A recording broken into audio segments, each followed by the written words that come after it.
नमस्कार, मी सोनाली स्वादिष्ट रेसिपी कट्टा या मराठी रेसिपी चॅनलमध्ये तुमचं मनपूर्वक स्वागत करते। तर आज आपण बनवणार आहोत पौष्टिक असा चिकाच्या दुधाचा मऊसूद आणि जाळीदार खरवस। तर इथे मी तुम्हाला छोट्या छोट्या टिप्स सांगितले आहेत, त्यामुळे तुमचा खरवस अजिबात बिघडणार नाही आणि तोंडात टाकताच विरघळणार याची मी गॅरंटी देते। व्हिडिओ थोडा जरी आवडला तर व्हिडिओला लाईक करा। चला तर रेसिपीला सुरुवात करू। प्रथम इथे मी 1 वाटी चिकाचं दूध घेत आहे। हे म्हशीचं चिकाचं दूध आहे, तुम्ही इथे गाईचं देखील वापरू शकता। तर इथे मी 1 वाटी चिकाचं दूध घेतलं आहे। चिकाचं दूध म्हणजे आपली गाई वेल्यानंतर जे पहिल्या धारेचं दूध असतं त्याला चिकाचं दूध म्हणतात। तर या वाटीने आपण सगळं साहित्य मोजून घ्यायचं आहे। आता त्याच वाटीने पाऊण वाटी आपल्याला साधं दूध वापरायचं आहे। म्हशीचं दूध आहे, फक्त साधं दूध आहे। तर हे दूध आपल्याला कधी वापरायचं आहे, तर आपलं हे चिकाचं दूध पहिल्या धारेचं असेल तरच आपल्याला हे पाऊण वाटी दूध वापरायचं आहे। जर आपलं चिकाचं दूध हे 2 ते 3 दिवसाच्या धारेचं असेल तर मात्र इथे आपल्याला फक्त पाव वाटीच दूध वापरायचं आहे। इथे मी आता पहिल्या धारेचं दूध असल्यामुळे पाऊण वाटी दूध टाकून घेते। तर आता आपण इथे मी ही खिसून घेतलेला 1 वाटी गूळ आहे। ज्या वाटीने आपण दूध मोजून घेतलं होतं त्याच वाटीने इथे 1 वाटी मी गूळ घेतलेला आहे, खिसून घेतलेला आहे। तुम्ही गुळाऐवजी साखर वापरू शकता, पण गुळामुळे खूप पौष्टिक खरवस बनतो, त्यामुळे इथे गूळच वापरा। आणि यामध्ये टाकूयात पाव चमचा वेलची। वेलचीने खूप छान टेस्ट येते खरवसाला। आणि पाव चमचा जायफळ असं खिसून टाकायचं, त्यामुळे जायफळाची चव खूप छान उतरते खरवसामध्ये। आणि आता आपल्याला गूळ मिक्स होईपर्यंत मिक्स करून घ्यायचा आहे। गूळ पूर्ण विरघळला पाहिजे आपला। तर या पद्धतीने मी सगळा गूळ विरघळून घेतलेला आहे, तुम्ही पाहू शकता।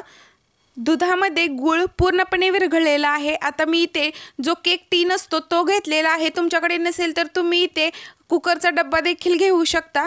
त्याला मी आतून ओला करून घेतलेला आहे आणि त्यावरती स्ट्रेनर ठेवून हे दूध आपल्याला गाळून घ्यायचं आहे, म्हणजे गुळाच्या काही कचरा काडे असतील किंवा गुळाचे खडे असतील ते निघले जातील आणि खरवस एकसारखा मस्त असा शिजला जाईल। आता यावरून थोडीशी मी विलायची पूड टाकते गार्निशिंगसाठी, आणि गार्निशिंगसाठी थोड्याशा केशरच्या काड्या देखील टाकून घेत आहे। नाही टाकल्या तरीही चालेल, पण मी फक्त गार्निशिंगसाठी टाकून घेत आहे।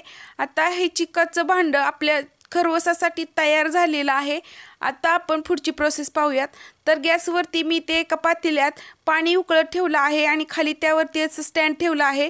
पाण्याचा संपर्क डायरेक्ट डब्याशी होऊ नये म्हणून असं स्टँड ठेवायचं आणि अलगद हाताने हा डबा आपल्याला ठेवायचा आहे। वाफ पाण्याची पोळू शकते, त्यामुळे काळजीपूर्वक हा डबा आपण यामध्ये ठेवून घेऊयात आणि त्याच्यावरून अशी प्लेट झाकून ठेवायची, म्हणजे वाफेचं पाणी आपलं डायरेक्ट खरवसामध्ये पडणार नाही, ते प्लेटवरती पडेल। वरून अशी लीड झाकून ठेवायची आणि मध्यम टू हाय गॅसवरती आपल्याला हा चिक शिजवून घ्यायचा आहे। तर 20 ते 25 मिनिटं हा चिक मी शिजवून घेतलेला आहे, तुम्ही पाहू शकता। जे वरचं पाणी पडलेलं आहे ते प्लेटवरती पडलेलं आहे। तर बघा किती मस्त असा आपला खरवस शिजलेला आहे। मधोमध आपल्याला चाकू किंवा टूथपिक टाकून बघायचे आहे, म्हणजे आपल्याला समजेल आपला खरवस शिजला आहे की नाही। नसेल शिजला तर 1-2 मिनिटं अजून तुम्ही शिजवून घ्या। तर बघा किती मस्त आपला खरवस शिजलेला आहे। मी एका रुमालाच्या साहाय्याने याला बाहेर काढून घेते, मस्त असं सेट झालेला आहे। तर बघा किती मस्त असा सेट झालेला आहे। 1 तासभर मी फ्रीजमध्ये ठेवून नंतर तुम्हाला इथे दाखवत आहे। तर किती मस्त बर्फीसारखा आपला खरवस बनून तयार झालेला आहे। आता आपण याला कट करून घेऊयात। तर अगोदर कडाच्या साईड सगळ्या रिकाम्या करून घ्यायच्या आहेत या पद्धतीने, आणि जशा आकारात तुम्हाला खरवसाच्या वड्या पाहिजे आहेत त्या आकारात तुम्ही ते कट करून घ्यायचे आहेत। तर बघा किती मस्त मऊ सॉफ्ट असं आपल्याला खरवस बनलेला दिसत आहे आणि तेवढाच खूप खायला टेस्टी देखील लागत आहे। तर बघा किती मस्त कट झालेला आहे। तुम्हाला मी यामधला एक काढून दाखवते, बघा चमच्याच्या साहाय्याने मी तुम्हाला काढून दाखवते। तर बघा किती अलगद निघत आहे आणि किती मस्त स्ट्रक्चर आलेलं आहे, मस्त असं जाळीदार झालेला आहे, खायला तर अप्रतिम लागतो आहे। चला तर एका प्लेटमध्ये आपण हा खरवस सर्व करूयात। तर बघा किती मस्त दिसत आहे, खूप छान स्ट्रक्चर आलेला आहे, मऊसूद जाळीदार झालेला आहे। तुम्ही पण या पद्धतीने नक्की एकदा बनवा आणि कसा झालेला आहे तो मला कमेंट बॉक्समध्ये सांगायला विसरू नका। तर तुम्हाला मी दाखवते ते बघा। तर बघा आपला खरवस अजिबात बुडाला चिटकलेला नाही, फक्त ओला डबा करून घ्यायचा म्हणजे खरवस आपला बुडाला चिटकत नाही। तर कशी वाटली तुम्हाला ही आजची रेसिपी?